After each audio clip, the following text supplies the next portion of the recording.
সময়কে মূল্যায়ন করতে গেলে মোবাইল ফোনের ব্যবহার, প্রয়োজনের অতিরিক্ত ব্যবহারটা বন্ধ করতে হবে। মোবাইল ফোনের প্রয়োজন যতটুকু, এতটুকু ব্যবহার ঠিক আছে, এরপরে অতিরিক্ত ব্যবহার করতে যাবেন না। সময় নষ্ট হবে, মস্তিষ্কও নষ্ট হয়ে যাবে। বহু হাফেজে কোরআন এখন দিন দিন কোরআন ভুলে যাচ্ছে। এর অন্যতম একটা কারণ মোবাইল ফোন। কিছু আহলুল বলদ বলতে পারে দলিল দেন, বলবো এটা দলিল নাই, বিনা দলিলেই হক কথা। আর এই দলিল বুঝতে হলে সাইকিয়াট্রিস্টের কাছে যান, ডক্টরের কাছে যান, তিনি বুঝাবেন যে মোবাইল ফোনের আসক্তির কারণে মেমোরি কিভাবে দিন দিন ড্যামেজ হয়ে যাচ্ছে।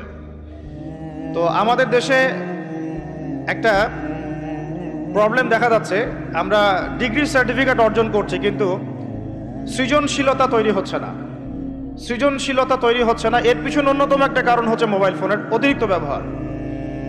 এবং আমাদের বাচ্চা কাচ্চাদের অবস্থা আরও বেশি ভয়ঙ্কর।